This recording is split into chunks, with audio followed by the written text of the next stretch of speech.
IQ का yes, compose your dream. Hello दोस्तों, कोई कैस में आपका स्वागत है। हमारे चैनल द्वारा लगातार एनसीईआरटी क्लास प्रोवाइड कराई जा रही है और साथ में क्वेश्चन आंसर भी आपको हम प्रोवाइड करा रहे हैं एनसीईआरटी बेस, जो सभी एग्जामों के लिए बहुत महत्वपूर्ण है। ये एनसीईआरटी क्लास 11 इंडियन पॉलिटी के अंतर्गत चैप्टर नंबर 5 है, विधायिका। विधायिका किसे कहते हैं, जिसे संसद किसे कहते हैं, अर्थात विधायिका के क्या काम होते हैं, विधायिका कैसे कार्यपालिका पर नियंत्रण रखती हैं, सब के बारे में डिटेल में बताया गया है। वीडियो को अंत तक देखिएगा। कहीं कोई डाउट होता है तो कमेंट करके पूछिएगा। चैनल को सब्सक्राइब कर लीजिएगा, बेल आइकन को प्रेस कर लीजिएगा, जिससे इस तरह क्लास आपको लगातार मिलती रहे। हम लोग शुरू करते हैं सीधे लेसन की ओर। ये क्लास 11 पॉलिटी एनसीईआरटी का 5वां चैप्टर है, विधायिका। विधायिका मतलब हो गया संसद।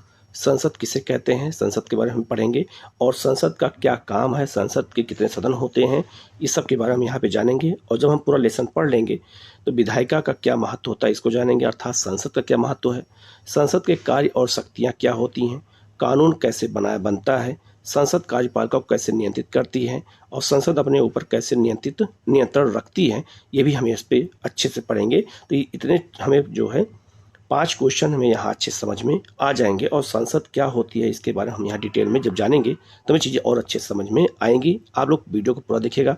कहीं कोई डाउट होता है तो कमेंट करके आप जरूर पूछिएगा, उसका जवाब आपको दिया जाएगा। हम लोग शुरू करते हैं। लिखा है, हमें संसद क्यों चाहिए। संसद हमें क्यों चाहिए, तो कानून बनाना है। जब तक देश के लिए कानून बनाने के लिए एक संस्था होनी चाहिए। तो याद रखना, तो संसद केवल कानून नहीं बनाती है, संसद बहुत सारा काम करती है।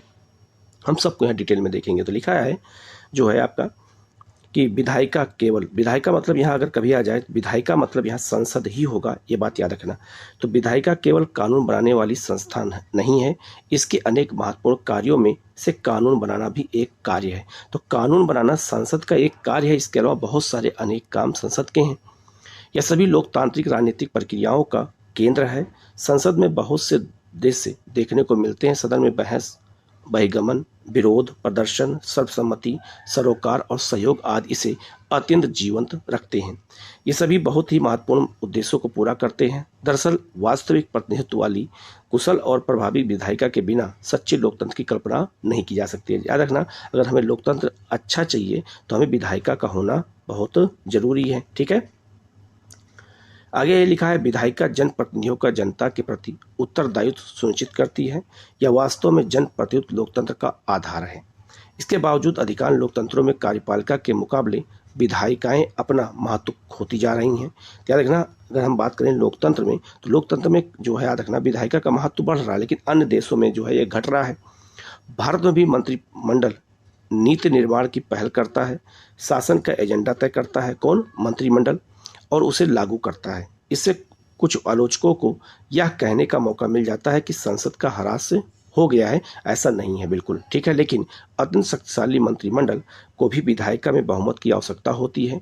यह एक सशक्त नेता को भी संसद का सामना करना पड़ता है। याद रखना, कोई भी हो तो संसद का सामना सबको करना पड़ता है और संसद को अपने जवाबों से संतुष्ट करना भी पड़ता है। तो संसद में हमें जवाब भी देना पड़ता है कि हमने क्या किया है और हमने क्या नहीं किया है।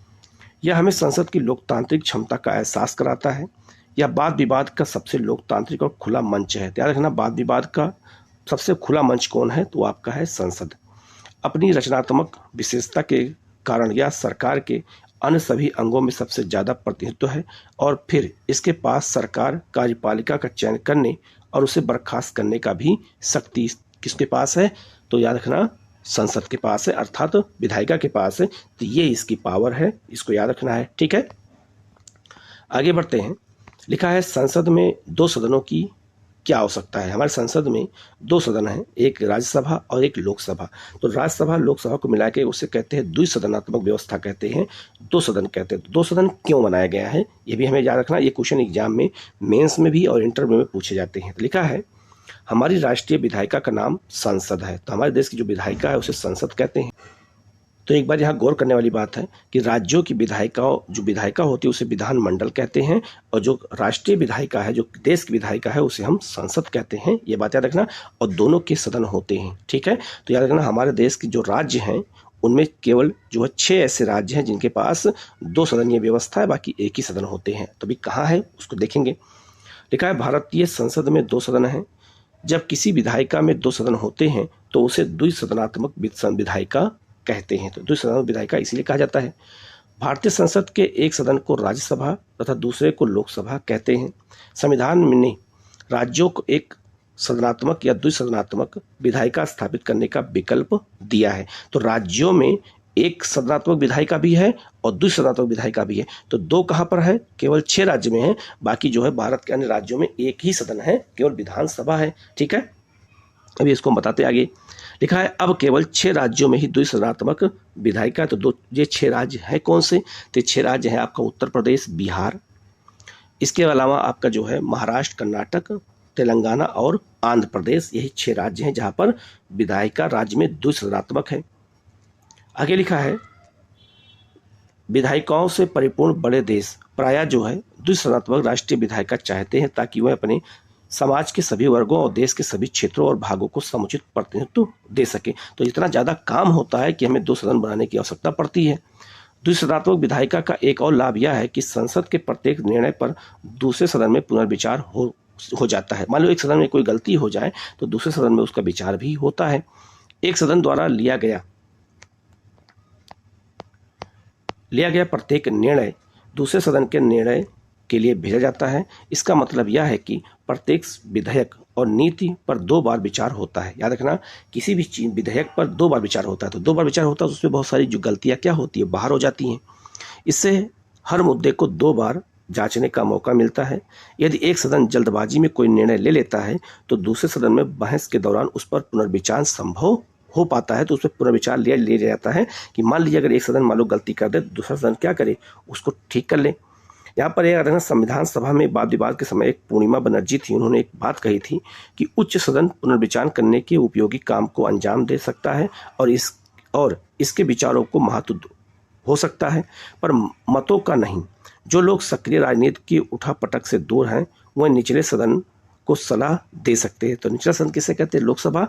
और उस सदन किसे कहते हैं? तो राज्यसभा कहते हैं। ठीक है, अब यहाँ देख सकते हैं ये भारत का मैप दिया है और भारत के मैप पे जो है कितने राज्यों में जो है द्विसदनात्मक व्यवस्था है। तो यहाँ पे ये मैप पे यहाँ पे दिया गया, आप देख सकते हैं लिखा है कि द्विसदनीय विधायिका वाले प्रांत या राज्य कितने हैं। तो टोटल 6 राज्य हैं, आंध्र प्रदेश, बिहार, कर्नाटक, महाराष्ट्र, तेलंगाना और उत्तर प्रदेश। तो इन 6 राज्यों में द्विसदनीय विधायिका है, इसको भी आपको याद रखने की जरूरत है। ठीक, अब हम बात करेंगे राज्यसभा की। राज्यसभा किसे कहते हैं, क्या है, कैसे है? तो याद रखना, राज्यसभा को उच्च सदन कहते हैं, इसे जो है वरिष्ठों का सदन कहते हैं। ठीक है, तो लिखा है संसद के प्रत्येक सदन में प्रतिनिधित्व का आधार अलग अलग है। राज्यसभा राज्यों का प्रतिनिधित्व करती है। तो राज्यसभा में राज्य के ही जो है मेंबर होते हैं। इसका निर्वाचन अप्रत्यक्ष विधि से होता है और किसी राज्य के लोग राज्य की विधानसभा के सदस्यों को चुनते हैं और फिर राज्य विधानसभा के निर्वाचित सदस्य राज्यसभा के सदस्यों को चुनते हैं। याद रखना, राज्यसभा के जो सदस्य होते हैं उनको जनता सीधे वोट नहीं करती है, जनता विधानसभा के सदस्यों को चुनती है जिसे विधायक कहते हैं, और वही विधायक जो है राज्यसभा के सदस्यों को चुनते हैं, इसलिए ये अप्रत्यक्ष चुनाव होता है। ये बात याद रखना। ठीक है, और याद रखना हमारे जो अनुसूची 4 है उसमें जो है राज्यसभा में राज्यों के सीटों का आवंटन दिया गया है वहाँ पे, ये भी याद रखना। ठीक है, आगे लिखा है द्वितीय सदन। राज्यसभा में प्रतिनिधित्व के लिए 2 सिद्धांतों का प्रयोग किया जा सकता है। एक तरीका यह हो सकता है कि देश के सभी क्षेत्रों को असमान आकार और जनसंख्या के बावजूद द्वितीय सदन में समान प्रतिनिधित्व दिया जाए। मतलब कि पूरे राज्य के लोगों को एक समान प्रतिनिधित्व दे दिया जाए कि राज्यसभा में सब राज्य, चाहे छोटे राज्य हो चाहे बड़ा राज्य हो, सबको बराबर हिस्सा मिले। लेकिन दूसरा कॉन्सेप्ट क्या कहता है, तरीका यह हो सकता है कि देश के विभिन्न क्षेत्रों को उनकी जनसंख्या के अनुपात में असमान प्रतिनिधित्व दिया जाए। अर्थात द्वितीय सदन में ज़्यादा जनसंख्या वाले क्षेत्रों को ज़्यादा और कम जनसंख्या वाले क्षेत्रों को कम प्रतिनिधित्व दिया जाए, और यही व्यवस्था हमारे यहाँ लागू है। तो उत्तर प्रदेश में सबसे ज़्यादा जनसंख्या है, तो उत्तर प्रदेश से 31 जो है सदस्य कहाँ जाते हैं, तो राज्यसभा में जाते हैं। ठीक है, अमेरिका के द्वितीय सदन सीनेट, उसे सीनेट कहते हैं, में प्रत्येक राज्य को समान प्रतिनिधित्व दिया गया है। तो अमेरिका में क्या है कि हर राज्य से 2-2 व्यक्ति जाते हैं बस। लेकिन हमारे यहाँ क्या है कि जनसंख्या पे है, जिसकी जनसंख्या ज़्यादा राज्यसभा में ज़्यादा प्रतिनिधि होंगे। यह सभी राज्यों में समानता स्थापित करता है, लेकिन इसका अर्थ यह भी है कि ये छोटे राज्यों को बड़े राज्यों के बराबर भी प्रतिनिधित्व मिलेगा। हमारी राज्यसभा के लिए इस अमेरिकी प्रतिनिधित्व प्रणाली से अलग तरीका अपनाया गया है। संविधान की चौथी अनुसूची में प्रत्येक राज्य से निर्वाचित होने वाले सदस्यों की संख्या निर्धारित कर दी गई है। तो चौथी अनुसूची में ही राज्यसभा के सीटों का आवंटन किया गया कि किस राज्य से कितनी सीटें हो सकती हैं। यदि हम राज्यसभा में प्रतिनिधित्व के लिए अमेरिका की समान प्रतिनिधित्व प्रणाली का प्रयोग करें तो क्या होगा? ठीक है, तो हमारे यहाँ जनसंख्या ज़्यादा है, तो ऐसी स्थिति में सबको बराबर हिस्सेदारी नहीं मिल पाएगी। जैसे लिखा है यहाँ पे, उत्तर प्रदेश में लगभग जो है 20 करोड़ जनसंख्या वाले उत्तर प्रदेश को 6.10 लाख जनसंख्या वाले सिक्किम के बराबर ही प्रतिनिधित्व मिलेगा अगर अमेरिका की पद्धति को अपनाते हैं। तो संविधान निर्माता ऐसी विसंगति से बचना चाहते थे, ठीक है, कि जहां जनसंख्या ज़्यादा हो उसका प्रतिनिधित्व राज्यसभा में ज़्यादा होना चाहिए। यहाँ ज़्यादा जनसंख्या वाले राज्यों को अधिक और कम जनसंख्या वाले राज्यों को कम प्रतिनिधित्व दिया गया है। इस प्रकार ज़्यादा जनसंख्या वाले उत्तर प्रदेश को 31 और छोटे और कम जनसंख्या वाले सिक्किम को राज्यसभा में केवल 1 सीट दी गई है। ठीक है, तो इसलिए हमारे यहाँ जनसंख्या के आधार पर सीटों का आवंटन किया गया है। आगे लिखा है, राज्यसभा के सदस्यों को 6 वर्ष के लिए निर्वाचित किया जाता है। उन्हें दोबारा निर्वाचित किया जा सकता है, मतलब एक बार जीतने के बाद दोबारा जीत सकते हैं, जा सकते हैं। राज्यसभा के सभी सदस्य अपना कार्यकाल एक साथ पूरा नहीं कर सकते हैं, क्योंकि ये अस्थायी सदन है, इसलिए एक साथ पूरा नहीं करते। हर 2 साल, लिखा है प्रत्येक 2 वर्ष पर राज्यसभा के 1/3 सदस्य अपना कार्यकाल पूरा करते हैं और इन 1/3 सीटों के लिए चुनाव होते हैं। चुनाव कौन करवाता है? तो ये चुनाव आयोग करवाता है। ठीक है, और इस तरह राज्यसभा कभी भी पूरी तरह भंग नहीं होती है, अतः इसे संसद के अस्थायी सदन के रूप में जानते हैं। तो याद रखना इसे क्या कहते हैं? अस्थायी सदन भी कहते हैं। तो राज्यसभा के कई नाम हैं, ये बात याद रखना। ठीक है, आगे लिखा है यहाँ पे, इस व्यवस्था का लाभ यह है कि जब लोकसभा भंग होती है और चुनाव होने बाकी होते हैं तब राज्यसभा की बैठक बुलाई जा सकती है। ये बात याद रखना। ये क्वेश्चन पूछा जा सकता है कि अगर लोकसभा को भंग कर दिया जाए और चुनाव हो रहे हों, जैसे इस समय चुनाव हो रहा है लोकसभा का, तो क्या राज्यसभा की बैठक नहीं हो सकती है? तो राज्यसभा की बैठक हो सकती है, बात याद रखना, क्योंकि वो अस्थायी सदन है और जरूरी मामलों को निपटाया जा सकता है। निर्वाचित सांसदों के अतिरिक्त राज्यसभा में 12 जो है मनोनीत सदस्य होते हैं, जिन्होंने साहित्य में, विज्ञान में, कला में और समाज सेवा के क्षेत्र में विशेष उपलब्धि हासिल की हो, उन्हें राष्ट्रपति द्वारा मनोनीत किया जाता है। ये बात याद रखना। लेकिन ये भी याद रखना कि राज्यों में भी 1/6 सदस्य मनोनीत होते हैं राज्यपाल के द्वारा। यहाँ पे 12 सदस्य राष्ट्रपति द्वारा निर्वाचित, मतलब मनोनीत किए जाते हैं, मनोनीत होते हैं, निर्वाचित नहीं होते, ये भी याद रखना। और राज्यसभा में जो है 12 हो गए, लेकिन राज्य की विधान परिषद में 1/6 सदस्य को राज्यपाल जो है मनोनीत करता है। वो 5 क्षेत्रों से आते हैं। राज्यसभा में 4 क्षेत्रों से आते हैं। कौन कौन? 1 साहित्य, विज्ञान 2, कला 3, समाज सेवा 4।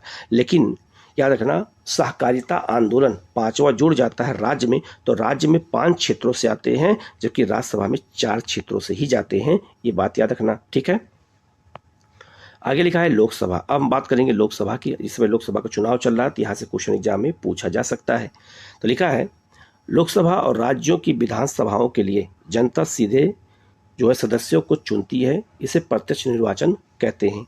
लोकसभा चुनाव के लिए पूरे देश को और विधानसभा चुनाव के लिए किसी राज्य को लगभग समान जनसंख्या वाले निर्वाचन क्षेत्रों में बांट दिया जाता है। ठीक है, जैसे बिहार को 40 विधानसभा लोकसभा सीट में बांटा गया है, तो उत्तर प्रदेश को 80 में बांटा गया है, 48 सीटों में महाराष्ट्र को बांटा गया है। ठीक है, ऐसे ऐसे जो है अलग अलग राज्यों में सीटों को बांटा गया है। दिल्ली में 7 सीटों में बांटा गया है, हरियाणा में 10 सीटों में बांटा गया है, उत्तराखंड में 5 सीटों में बांटा गया है, हिमाचल में 4 सीटों में बांटा गया है।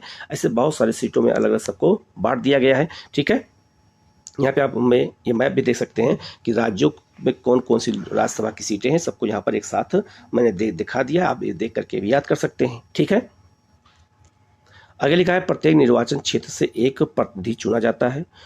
चुनाव सार्वभौमिक वयस्क मताधिकार के आधार पर होता है। इसमें प्रत्येक व्यक्ति के मत का मूल्य दूसरे व्यक्ति के मत के मूल्य के बराबर होता है, मतलब यहाँ मत के मूल्य में कोई अंतर नहीं होता है, चाहे अमीर हो चाहे गरीब हो। इस समय लोकसभा के 543 निर्वाचन क्षेत्र हैं।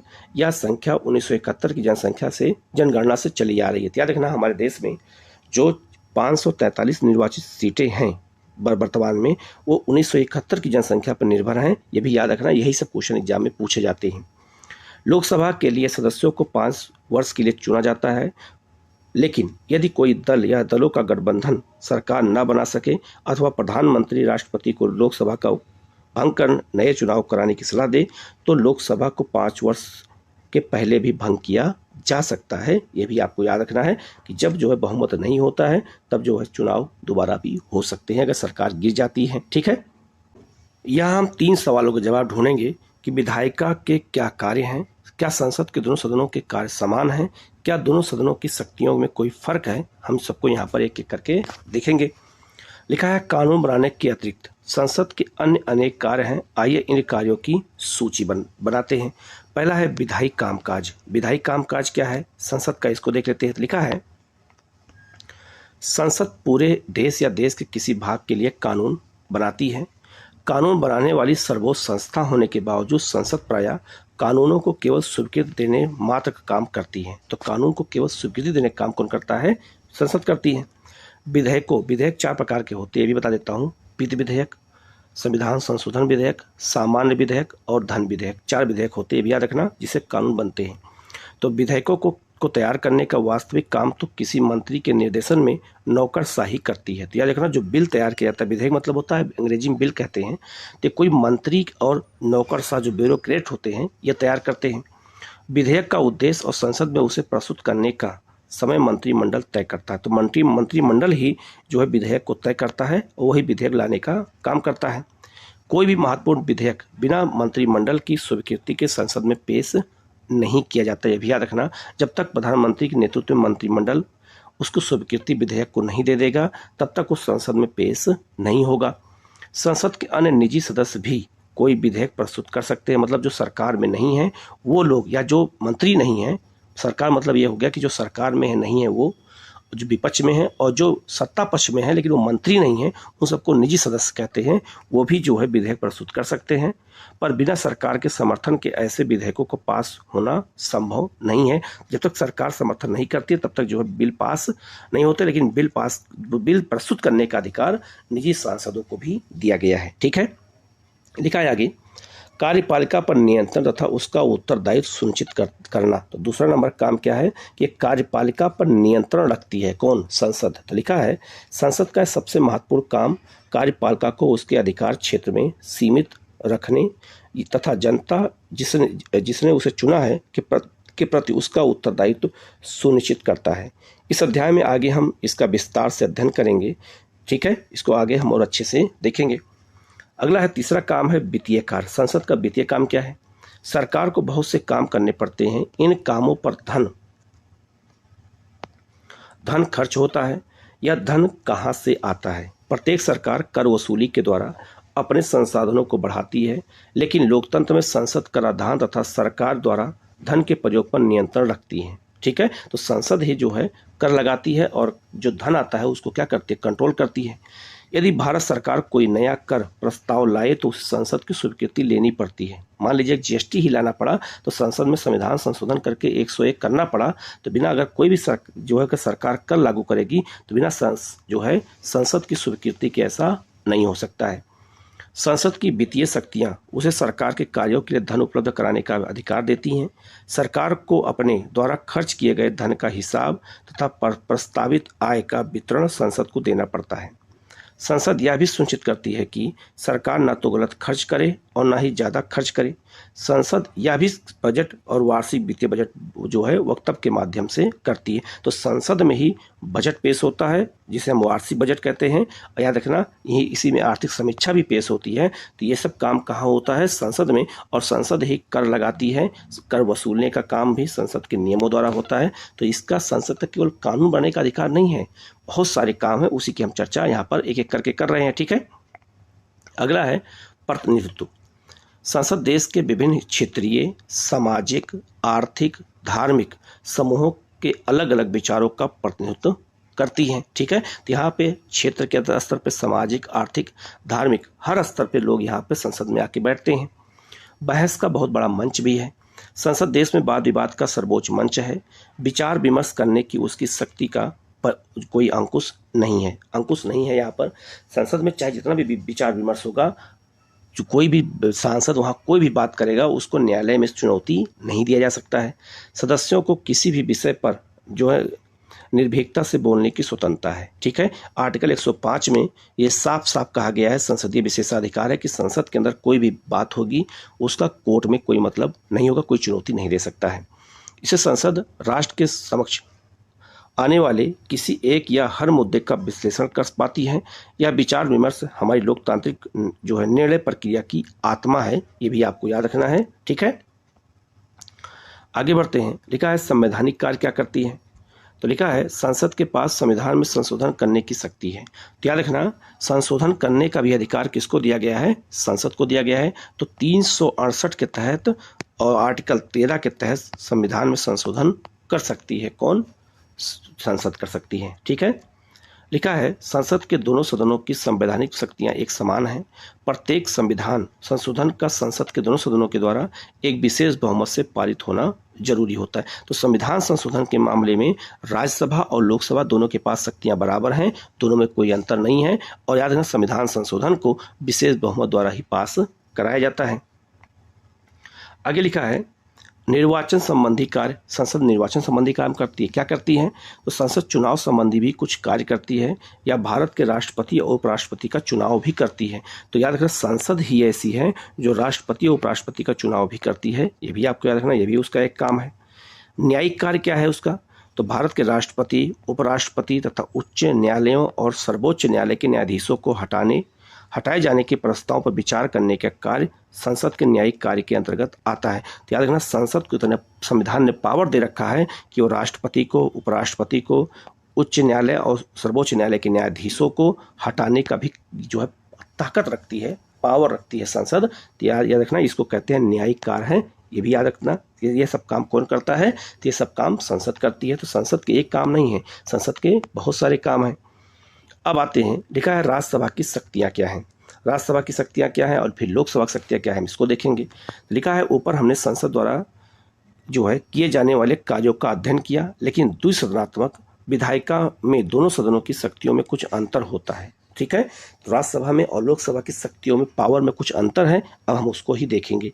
तो नीचे दो चार्टों को ध्यान से देखें, एक में लोकसभा और दूसरे में राज्यसभा की शक्तियों की सूची दी गई है। तो दोनों हम यहाँ पे जब अंतर करके देखेंगे तो हमें यहाँ बहुत अच्छी समझ में आ जाएगा कि राज्यसभा और लोकसभा की क्या क्या शक्तियाँ हैं। ठीक है, ये सब शक्तियाँ ही एग्जाम में पूछा जाता है।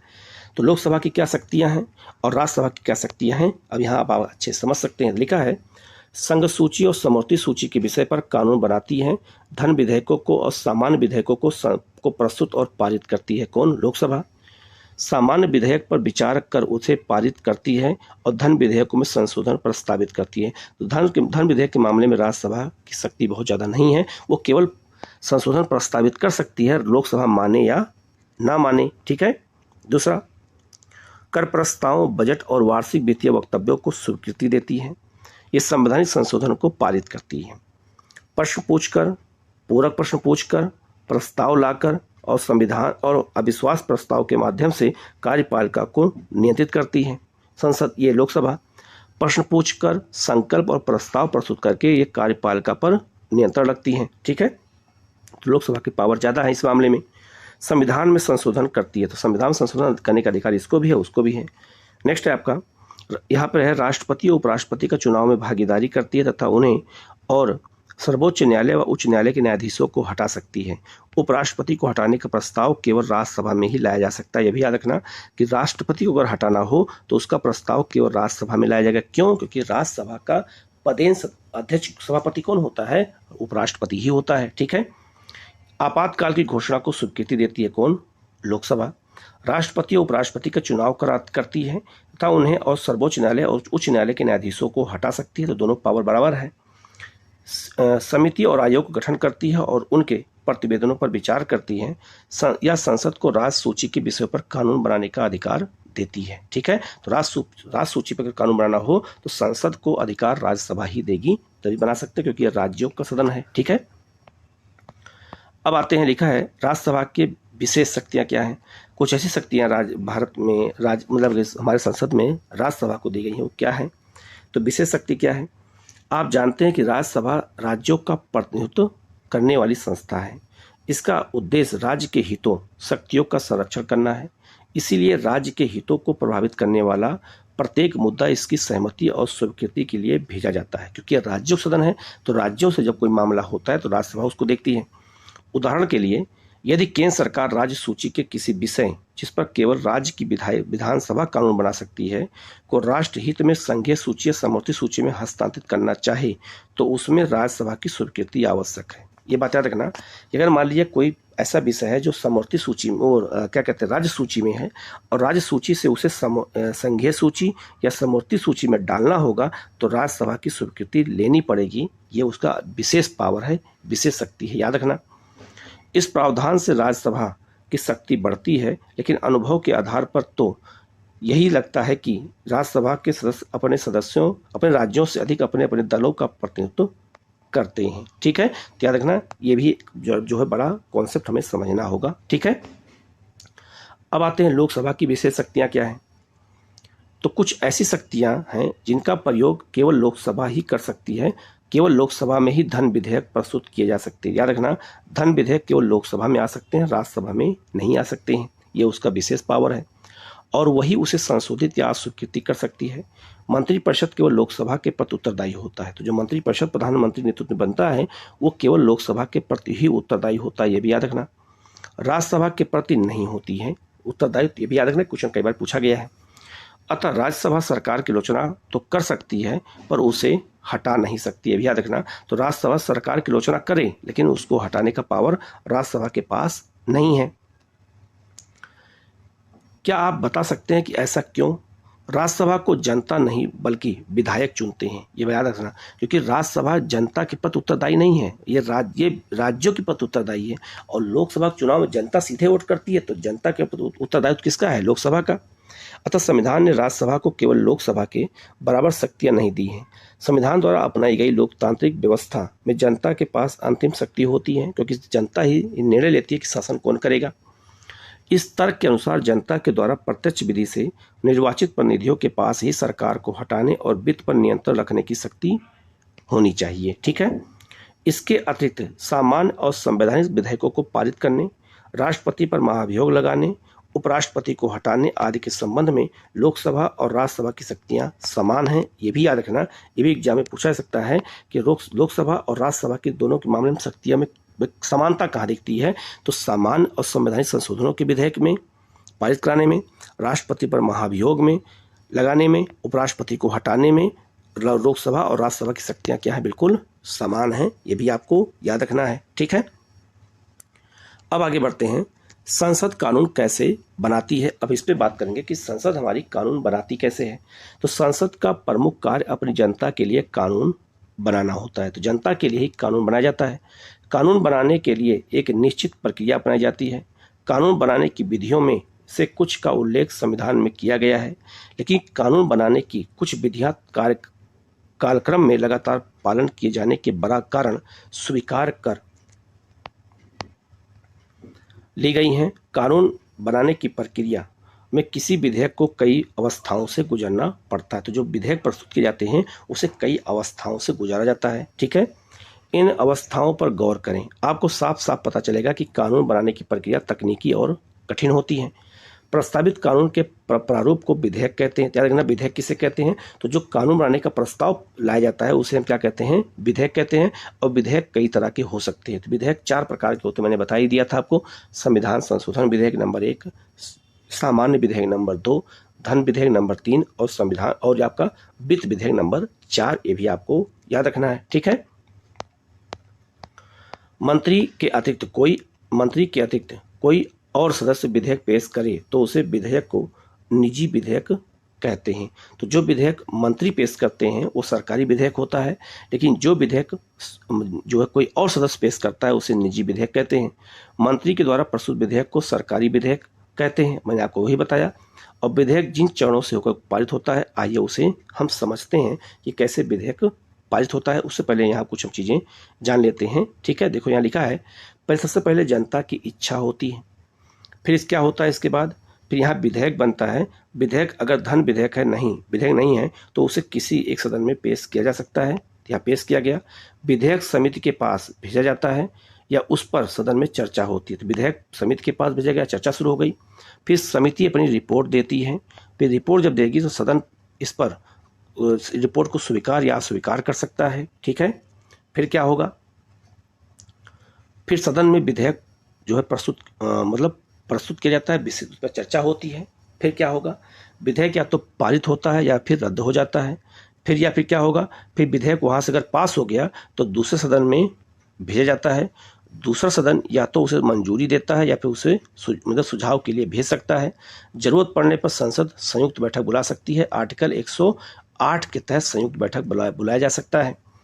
फिर क्या होगा, राष्ट्रपति विधेयक को मंजूरी देता है आर्टिकल 111 के तहत, या उसे पुनर्विचार के लिए वापस लौटा सकता है मंत्रिपरिषद को। अगर मंत्रिपरिषद दोबारा भेजती है तो उस पर राष्ट्रपति सिग्नेचर करने के लिए बाध्य है और फिर विधेयक कानून बन जाता है। यही पूरी प्रक्रिया है कानून बनाने की। आप इसको अच्छे से देख लीजिएगा, यही सब क्वेश्चन एग्जाम में पूछा जाता है। ठीक है, आगे यहाँ लिखा है विधेयक के विभिन्न प्रकार कौन कौन से, मैंने अभी आपको बताया।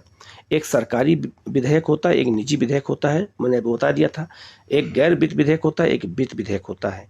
एक सामान्य विधेयक होता है, एक संविधान संशोधन विधेयक होता है। तो जो गैर वित्त विधेयक है इसी को हम कहते हैं धन विधेयक कहते हैं। तो विधेयक यही 4 प्रकार के होते हैं, ये बात याद रखना। बाकी जो मंत्री पेश करते हैं उसे सरकारी विधेयक, जो निजी सदस्य पेश करते हैं उसे निजी सदस्यों का विधेयक कहा जाता है। ठीक है, हम लोग आगे बढ़ते हैं। लिखा है संसद में विधेयक प्रस्तुत किए जाने से पहले ही इस पर काफ़ी बहस होती है कि उस विधेयक की क्या ज़रूरत है। विपक्ष में और जो सत्ता पक्ष में ये बहस होती है।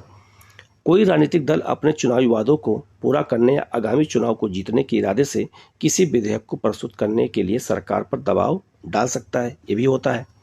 अनेक हित समूह, मीडिया, नागरिक संगठन भी किसी विधेयक को लाने के लिए सरकार पर दबाव डाल सकते हैं कि ऐसा विधेयक लाया जाए। अतः कानून बनाना केवल एक विधायी प्रक्रिया ही नहीं बल्कि राजनीतिक प्रक्रिया भी है। विधेयक बनाने में अनेक बातों का ध्यान रखना पड़ता है, जैसे कानून लागू करने के लिए जरूरी संसाधनों को कहाँ से जुटाया जाए। जब कोई बिल लाया जाता है तो बिल प्रस्तुत करने से पहले भी हमें कई चीज़ों को सोचना पड़ता है। ठीक है, कि जो है कौन कौन सी चीज़ें वहाँ पर हमें ध्यान देना पड़ता है। तो संसाधनों को भी जुटाना जरूरी है। विधेयक पर कितना समर्थन और विरोध होगा ये भी हमें याद रखना पड़ता है। प्रस्तावित कानून से सत्तारूढ़ दल की चुनावी संभावनाओं पर क्या प्रभाव पड़ेगा ये भी देखना पड़ता है। खास तौर पर आज के गठबंधन सरकारों के युग में सरकार द्वारा प्रस्तावित विधेयक को गठबंधन के सभी घटक दलों का भी समर्थन प्राप्त होना चाहिए। इन व्यवहारिक बातों को अपेक्षा नहीं की जा सकती है। मतलब जो गठबंधन होता है तो गठबंधन के सदस्य भी उसको जो है स्वीकार करें, नहीं तो वो समर्थन नहीं करेंगे और सरकार गिर जाएगी। कानून बनाने का निर्णय लेने से पहले मंत्रिमंडल इन सभी बातों पर विचार करता है, ये भी आपको याद रखना है, इस पर भी विचार होता है। ठीक है, आगे लिखा है एक बार जब मंत्रिमंडल उस नीति को स्वीकृति दे देता है जिस पर कानून आधारित होता है तब विधेयक का प्रारूप बनाने का कार्य शुरू हो जाता है। तो अगर मंत्रिमंडल जो है अनुमति दे देता है तब विधेयक का प्रारूप बनाना शुरू कर देते हैं। और कौन बनाता है, नौकरशाह बनाते हैं। विधेयक जिस मंत्रालय से संबंध होता है वही मंत्रालय उसका प्रारूप बनाता है। अगर मान लो रक्षा मंत्रालय जुड़ा हुआ है तो रक्षा मंत्रालय बनाएगा, वित्त मंत्रालय जुड़ा हुआ तो वित्त मंत्रालय वो प्रारूप बनाना शुरू कर देगा। उदाहरण के लिए लड़कियों के विवाह की उम्र यदि 18 वर्ष से बढ़ाकर 21 वर्ष करनी है तो इसका प्रारूप विधि मंत्रालय बनाएगा। इसमें महिला और बाल विकास कल्याण मंत्रालय की भी भागीदारी हो सकती है। तो जो जिसका विभाग रहेगा वही विभाग ही कानून बनाएगा। संसद के किसी भी सदन, लोकसभा या राज्यसभा में कोई भी सदस्य इस विधेयक को पेश कर सकता है। ठीक है, जिस विषय पर विधेयक हो उस विषय से जुड़ा मंत्री ही अक्सर विधेयक पेश करता है। ये भी याद रखना, बहुत सिंपल चीजें बताई गई हैं एनसीईआरटी में, इसको बहुत अच्छे समझना है। किसी धन विधेयक को केवल लोकसभा में ही प्रस्तुत किया जा सकता है। लोकसभा में पारित होने के बाद उसे राज्यसभा में भेजा जाता है। तो राज्यसभा 14 दिन तक उन्हें पास रख सकती है, नहीं पास करेगी तभी वो पास मान लिया जाएगा। विधेयकों पर विचार विमर्श अधिकतर संसदीय समितियों में होता है। तो संसदीय समितियां भी होती हैं जो विधेयकों पर विचार विमर्श करती हैं, हर पहलू पर ध्यान देती हैं। समिति की सिफारिशों को सदन में भेजा जाता है। इन समितियों में सभी जो है संसदीय दलों को प्रतिनिधित्व प्राप्त होता है। इसी कारण इन समितियों को लघु विधायिका भी कहते हैं। तो लघु विधायिका भी कहते हैं किसको, इन समितियों को। ये क्वेश्चन आईएएस से पूछा गया था तो इसको याद रखना। यह कानून निर्माण की प्रक्रिया का दूसरा चरण होता है। तीसरे और अंतिम चरण में विधेयक पर मतदान होता है, संसद में मतदान होता है। जब कोई सामान्य विधेयक एक सदन द्वारा पारित कर लिया जाता है तब उसे दूसरे सदन में भेज दिया जाता है। दूसरे सदन में भी जो है यही प्रक्रिया अपनाई जाती है जो प्रक्रिया पहले सदन में अपनाई जाती है। ठीक है, लिखा है जैसा आप जानते हैं कि किसी विधेयक को लागू होने के लिए उसका दोनों सदनों में पास होना जरूरी है, लेकिन यदि प्रस्तावित विधेयक पर दोनों सदनों के बीच मतभेद हो तो उसे संसद के संयुक्त अधिवेशन के माध्यम से बुलाने की कोशिश की जाती है। यह भी याद रखना कि अगर दोनों में अधिवेशन में कोई विवाद हो जाता है तो संयुक्त बैठक बुलाई जाती है आर्टिकल 108 के तहत। ठीक है, पहले जब कभी भी ऐसे मतभेदों को सुलझाने के लिए संसद का संयुक्त अधिवेशन बुलाया गया है, निर्णय हमेशा ही लोकसभा के पक्ष में ही होता है। क्यों? क्योंकि लोकसभा के पास संख्या बल ज्यादा होता है। लेकिन धन विधेयक के मामले में राज्यसभा उसे या तो स्वीकार कर सकती है या संशोधन प्रस्तावित कर सकती है। मतलब यह हुआ कि धन विधेयक के मामले में संयुक्त बैठक का प्रावधान नहीं होता है और संविधान संशोधन के मामले में भी संयुक्त बैठक नहीं बुलाई जाती है, यह बात याद रखना। लेकिन वह धन विधेयक को अस्वीकार नहीं कर सकती है कौन? राज्यसभा। यदि राज्यसभा 14 दिनों तक उस पर कोई निर्णय न ले तो उसे राज्यसभा के द्वारा पारित मान लिया जाता है और विधेयक के बारे में राज्यसभा द्वारा प्रस्तावित संशोधन को लोकसभा मान भी सकती है और नहीं भी मान सकती है। तो धन विधेयक के मामले में राज्यसभा के पास बहुत ज्यादा पावर नहीं है, ये बात याद रखना। ठीक है, आगे बढ़ते हैं। यहाँ लिखा है आर्टिकल 109, लिखा है धन विधेयकों के संबंध में विशेष प्रक्रिया नंबर 1, धन विधेयक राज्यसभा में पेश नहीं किया जाएगा। ये साफ साफ आर्टिकल 109 में कह दिया गया है। ठीक है, और 110 में धन विधेयक की परिभाषा दी गई है। लिखा है आगे, जब कोई विधेयक संसद के दोनों सदनों द्वारा पारित कर लिया जाता है तब उसे राष्ट्रपति की स्वीकृति के लिए भेजा जाता है। राष्ट्रपति की स्वीकृति के बाद वह विधेयक कानून बन जाता है। तो राष्ट्रपति 111 आर्टिकल के तहत सिग्नेचर करता है विधेयक पर, तब जाके वो कानून बनता है। ठीक है, अब इतनी बात आपको समझ में अच्छे से आ गई होगी कि कानून कैसे बनता है। तो जो एनसीईआरटी में चीज़ें बताई गई हैं वो बहुत ही इंपॉर्टेंट बताई जाती हैं, इससे उसको बहुत अच्छे से समझने की जरूरत पड़ती है। ठीक है, हम लोग आगे बढ़ते हैं। लिखा है संसद कार्यपालिका को कैसे नियंत्रित करती है। तो कार्यपालिका को नियंत्रण करने का काम कौन करता है? संसद करती है। कैसे करती है? जिस दल या दलों के गठबंधन को लोकसभा में बहुमत हासिल होता है उसी के सदस्यों को मिलाकर संसदीय लोकतंत्र में कार्यपालिका बनती है। तो कार्यपालिका में मंत्री परिषद भी होता है और प्रधानमंत्री भी होता है। तो जो जिसका बहुमत हासिल हो जाता है वही जो है कार्यपालिका में बनता है, वो मिलकर बनाता है। संभव है कि बहुमत की ताकत पाकर यह कार्यपालिका अपनी शक्तियों का मनमाना प्रयोग करने लगे। ऐसी स्थिति में संसदीय लोकतंत्र मंत्रिमंडल को तानाशाही बदल सकता है, जिसमें मंत्रिमंडल जो कहेगा सदन को वही मानना पड़ेगा। जब संसद सक्रिय और सचेत होगी तभी वह कार्यपालिका पर नियमित और प्रभावी नियंत्रण रख सकेगा। संसद के अनेक विधियों का प्रयोग कर कार्यपालिका को नियंत्रित करती है, लेकिन इसके लिए जरूरी है कि सांसदों और विधायकों को जनप्रतिनिधियों के रूप में प्रभावी और निर्भीक रूप से काम करने की शक्ति और स्वतंत्रता हो। उदाहरण के लिए विधायिका में कुछ भी जो है कहने के बावजूद किसी सदस्य के विरुद्ध कोई कानूनी कार्यवाही नहीं की जा सकती है, उसे संसदीय विशेषाधिकार कहते हैं। अभी मैंने आपको बताया था कि संसद के अंदर कोई भी सदस्य अगर कुछ भी बोलेगा तो उसके लिए कोई कानूनी कार्यवाही नहीं की जाएगी। तो 105 के तहत ये संसदीय विशेषाधिकार उसको दिया गया है। विधायिका के अध्यक्ष को संसदीय विशेषाधिकार के हनन के मामले में अंतिम निर्णय लेने की शक्ति होती है। तो जो अध्यक्ष होते हैं लोकसभा के, उनको यह निर्णय लेना पड़ता है। ऐसे विशेषाधिकारों का उद्देश्य यह है कि सांसद और विधायक अपनी जनता का ठीक से प्रतिनिधित्व कर सके और कार्यपालिका पर प्रभावी नियंत्रण रख सके। संसद यह नियंत्रण कैसे करती है, वह किन साधनों का प्रयोग करती है, क्या कार्यपालिका की ज्यादतियों पर संसदीय नियंत्रण सफल है, इन सब के उत्तर भी हम यहाँ पर एक एक करके आगे जानेंगे। तो लिखा है संसदीय नियंत्रण के साधन क्या है, संसद किन किन माध्यम से नियंत्रण रखती है कार्यपालिका पर। तो लिखा है संसदीय लोकतंत्र में विधायिका मतलब संसद अनेक स्तरों पर कार्यपालिका की जवाबदेही को सुनिश्चित करने का काम करती है। यह काम नीति निर्माण, कानून नीतियों को लागू करने तथा कानून या नीति के लागू होने के बाद वाली अवस्था यानी किसी भी स्तर पर किया जा सकता है। विधायिका का यह काम कई तरीकों से करती है। तो संसद कई तरीकों से नियंत्रण करती है। कैसे? बहस और चर्चा करके, कानूनों को स्वीकृति या अस्वीकृति करके, वित्तीय नियंत्रण करके और अविश्वास प्रस्ताव ला करके जो है क्या करती है, कंट्रोल करती है कार्यपालिका को। ये बात याद रखना, संसद करती है। ठीक है, आगे लिखा है बहस और वाद विवाद। कानून निर्माण करने की प्रक्रिया में विधायिका के सदस्यों को कार्यपालिका द्वारा बनाए गए किसी नीतियों और उनके क्रियान्वयन के तरीकों पर बहस करने का अवसर मिलता है। तो अगर मंत्रिमंडल कोई कानून बना देता है, नीति बनाता है, तो उस पर संसद में वाद विवाद होता है। विधेयकों पर परिचर्चा के अतिरिक्त सदन में सामान्य वाद विवाद के दौरान भी विधायिका को कार्यपालिका पर नियंत्रण करने का अवसर मिल सकता है। ऐसे कुछ अवसर निम्न हैं। कौन कौन से ऐसे अवसर हैं कि विधायिका को कार्यपालिका पर नियंत्रण रखने का अवसर मिलता है? तो पहला है प्रश्नकाल। प्रश्नकाल में जो है पूछा जाता है मंत्रियों से कि आपने क्या काम किया है। तो संसद के अधिवेशन के समय प्रतिदिन प्रश्नकाल आता है, जिसमें मंत्रियों को सदस्यों के तीखे सवालों का जवाब, प्रश्नों का जवाब देना पड़ता है। और मंत्रिमंडल किसका अंग है? कार्यपालिका का अंग है, तो उसको जवाब देना पड़ेगा।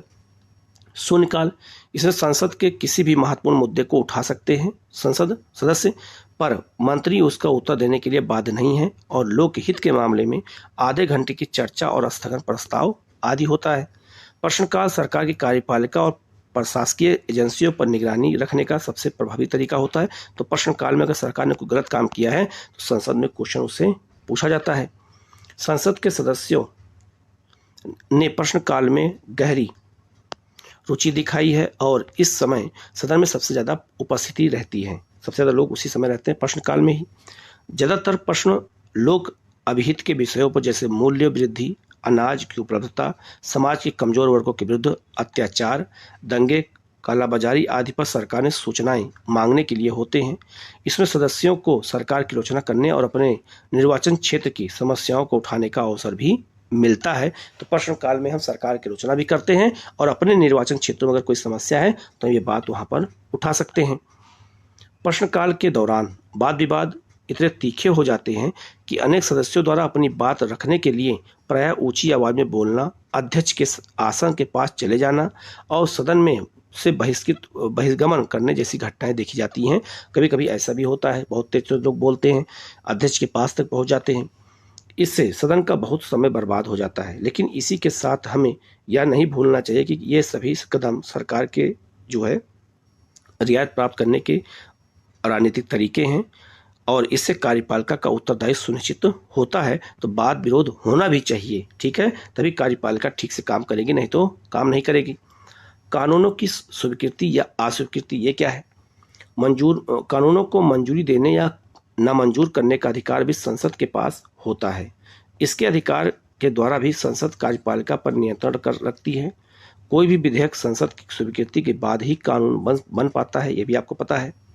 जिस सरकार को विधायिका में मन माफी बहुमत होता है उसके लिए संसदीय स्वीकृति प्राप्त करना कठिन नहीं होता, क्योंकि उनके पास बहुमत होता है, वो कोई भी कानून पास करा सकते हैं। लेकिन यह मान कर नहीं चला जा सकता है कि यह स्वीकृति मिल ही जाएगी। इस सहमति के लिए शासक दल या गठबंधन के विभिन्न सदस्यों अथवा सरकार और विपक्ष के बीच गंभीर मोल तोल और समझौते भी होते हैं, ये भी आपको याद रखना है, ठीक है।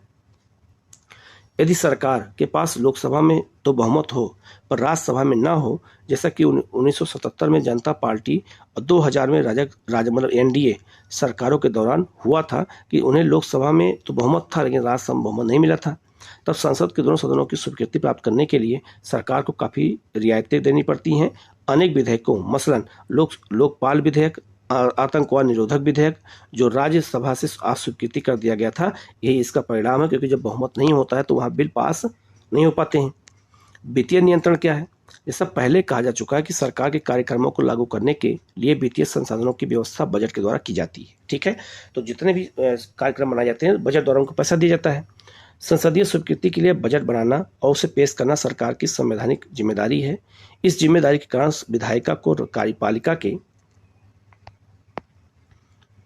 खजाने पर नियंत्रण रखने का अवसर मिल जाता है, ठीक है, ये बहुत इंपॉर्टेंट बात है।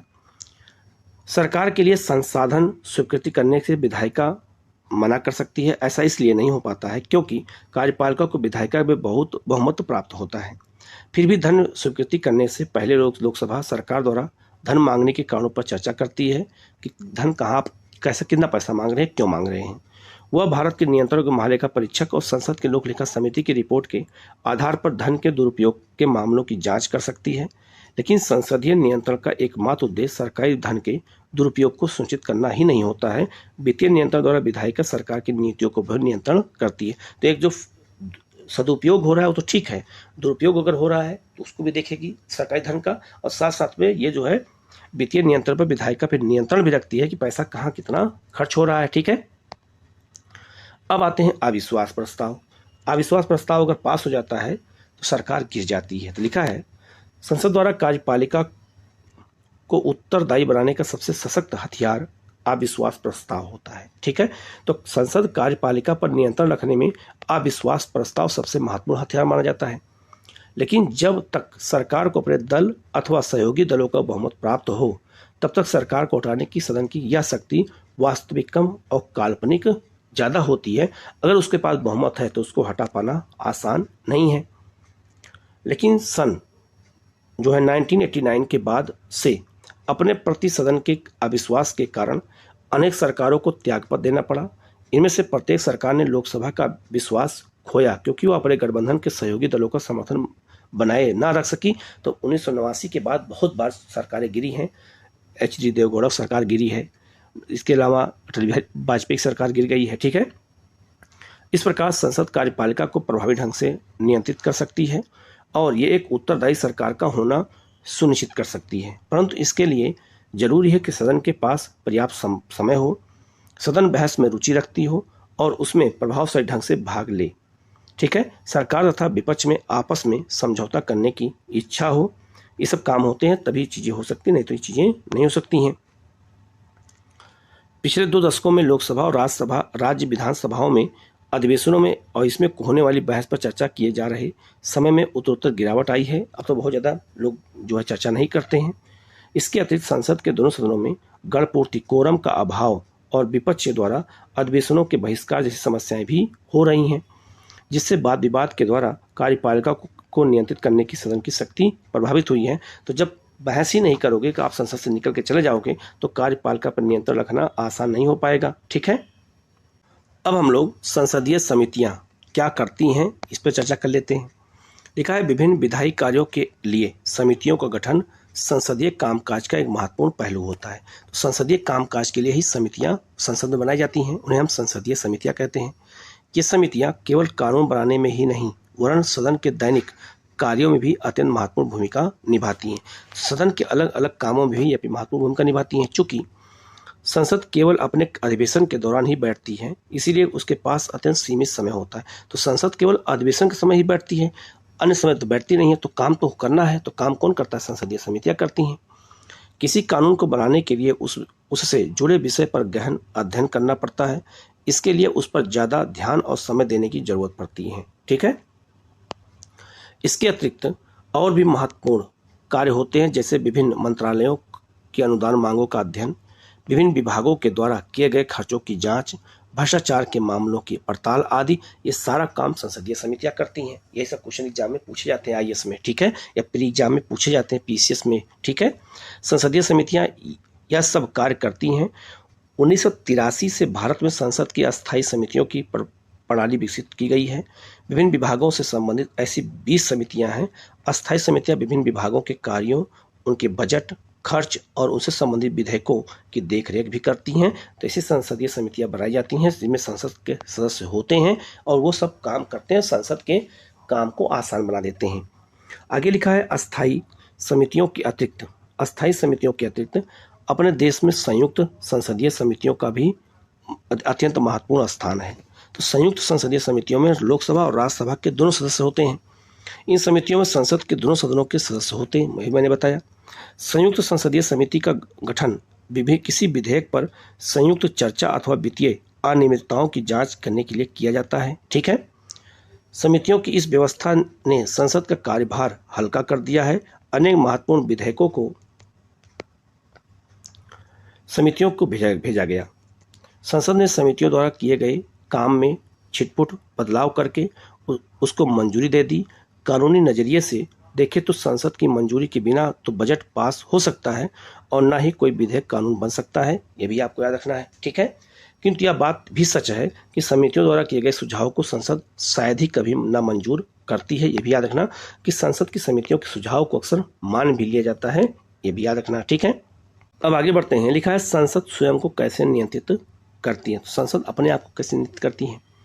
हम पहले ही पढ़ चुके हैं कि संसद बहस जो है मुबाहिसे का मंच है, जहाँ पे बहस होता है। बहस मुबाहिसे के जरिए ही संसद अपने सभी जरूरी काम को अंजाम देती है। यह सार्थक और अनुशासित ढंग से होना जरूरी है ताकि संसद की कार्यवाही आसानी से चले और उसकी गरिमा बनी रहे। खुद संविधान में संसद की कार्यवाही को सुचारू ढंग से चलाने के लिए प्रावधान बनाए गए हैं। सदन का अध्यक्ष विधायिका की कार्यवाही के मामले में सर्वोच्च अधिकारी होता है, ये भी याद रखना। तो जो सदन का अध्यक्ष होता है लोकसभा का या राज्यसभा का सभापति होता है, वो विधायिका की कार्यवाही के मामले में सर्वोच्च अधिकारी होता है और उसी के द्वारा वो संसद चलती भी है, ठीक है। आगे लिखा है एक और तरीके से भी सदन का अध्यक्ष अपने सदस्यों के व्यवहार को नियंत्रित करता है। अध्यक्ष कैसे? आपने शायद दल बदल विरोध निरोधक कानून के बारे में सुना होगा। तो जो है 52वें संविधान संशोधन द्वारा दल बदल कानून पास किया गया था। विधायिका के अधिकतर सदस्य किसी न किसी दल के निकट टिकट पर चुने जाते हैं। यदि चुने जाने के बाद वह अपनी पार्टी छोड़ना चाहें तो क्या होगा? स्वतंत्रता के काफी समय बाद तक यह समस्या बनी रही। अंततः दलों ने इस बात पर आम सहमति बनी कि किसी दल के टिकट पर निर्वाचित विधायक या सांसद को दल बदल करने के रोकना चाहिए। अगर मान लो कोई किसी टिकट पर जीता है तो दूसरी पार्टी में नहीं जा सकता है, उसको रोकने की जरूरत है। इसके लिए क्या किया गया? इसके लिए 1985 में संविधान का 52वां संशोधन किया गया। इसे दल निरोधक कानून कहते हैं और इसके द्वारा जो है हमारे संविधान में 10वीं अनुसूची भी जोड़ी गई। इसे बाद में 91वें संविधान संशोधन द्वारा दोबारा संशोधित किया गया। तो 52 और 91 दोनों दल बदल से जुड़ा हुआ है। सदन का अध्यक्ष दल बदल से संबंधित विवादों पर अंतिम निर्णय लेता है। तो दल बदल संबंधित निर्णय कौन लेगा? अंतिम निर्णय लोकसभा अध्यक्ष लेता है, ये भी याद रखना। यदि यह सिद्ध हो जाए कि किसी सदस्य ने दल बदल किया है तो उसकी सदन की सदस्यता समाप्त हो जाती है, तो वो संसद का सदस्य नहीं रह जाता है, अर्थात लोकसभा का या फिर राज्यसभा का। इसके अतिरिक्त ऐसे दल बदलू को किसी भी राजनीतिक पद जैसे मंत्री के लिए आयोग घोषित कर दिया जाता है, वो मंत्री भी नहीं बन सकता है। दल बदल क्या है? यदि कोई सदस्य अपने दल के नेतृत्व के आदेश के बावजूद सदन में उपस्थित न हो या दल के निर्देश के विपरीत सदन में मतदान करे अथवा स्वेच्छा से दल की सदस्यता से त्याग दे तो उसे दल बदल कहते हैं। मतलब कि जो पार्टी ने कहा उस पार्टी का आप विपरीत कोई काम करते हो, वो भी दल बदल के अंतर्गत आता है। विगत 20 वर्षों का अनुभव बताता है कि दल बदल निरोधक कानून दल बदल को रोकने में सफल नहीं हुआ है, लेकिन इसने किसी दल के प्रधान नेता और अध्यक्षों को विधायिका के सदस्यों के विरुद्ध अतिरिक्त शक्तियां प्रदान करता है, ये भी आपको याद रखना है। लोग डरते तो हैं लेकिन उसका अभी ज़्यादा पालन नहीं हो पा रहा है। हम निष्कर्ष में क्या देखते हैं? लिखा है क्या आपने संसद की कार्यवाही का टेलीविजन पर आंखों देखा प्रसारण देखा है? अक्सर देखा होगा। आपको सदन में इंद्रधनुष की तरह रंग बिरंगे वेशभूषाएं दिखाई देंगी जो देश के विभिन्न क्षेत्रों का प्रतिनिधित्व करती हैं। सदन की कार्यवाही के दौरान सदस्य भिन्न भिन्न भाषाएं बोलते हैं। वो विभिन्न जाति धर्म और संप्रदायों से आते हैं। वो प्राय एक दूसरे का प्रबल विरोध करते हैं। अनेक अवसरों पर ऐसा लगता है कि वो देश का समय और धन बर्बाद कर रहे हैं, कभी कभी ऐसा लगता है। लेकिन इसके पीछे इस अध्याय में आपने देखा है कि यही सांसद कार्यपालिका को प्रभावी ढंग से नियंत्रित भी करते हैं। तो कार्यपालिका को नियंत्रित करने के लिए वहाँ पे जो विवाद होता है उसको धन की बर्बादी, समय बर्बादी कभी नहीं समझना चाहिए। वह हमारे समाज के विभिन्न वर्गों के हितों की भी अभिव्यक्ति कर सकते हैं। अपनी खास बनावट के कारण संसद सरकार के सभी अंगों में सबसे ज़्यादा प्रतिनिधित्व है। संसद में विभिन्न सामाजिक पृष्ठभूमि वाले सदस्यों की मौजूदगी होती है। इससे संसद ज़्यादा जो है प्रतिनिधात्मक हो जाती है। इस कारण संसद जनता की इच्छाओं के अनुरूप चलती है और जनता की आकांक्षाओं के प्रति संवेदनशील होकर काम करती है। इसलिए वाद विवाद होना भी बहुत जरूरी है। आगे लिखा है संसदीय लोकतंत्र में जनता की इच्छाओं का प्रतिनिधित्व करने वाली यह विधायिका अत्यंत शक्तिशाली और उत्तरदायी संस्था है। यही संसद की लोकतांत्रिक शक्ति का आधार भी है, ये भी आपको याद रखना है। तो इस चैप्टर में जो महत्वपूर्ण चीज था मैंने बता दिया है, ठीक है। इस चैप्टर से जुड़े हुए जितने भी क्वेश्चन पूछे जा सकते हैं वो अलग वीडियो बना के मैं आपको प्रोवाइड करा दूंगा, ठीक है, कि यहाँ से कितने क्वेश्चन बन सकते हैं मैं उसको बिल्कुल व्याख्या के तहत बताऊंगा। कहीं कोई डाउट होता है कमेंट करके पूछेगा, उसका जवाब आपको दिया जाएगा। आप लोग चैनल को सब्सक्राइब कर लीजिएगा, बेल आइकन को प्रेस कर लीजिएगा, जिससे इस तरह क्लास आपको लगातार मिलती रहे। Okay, thank you.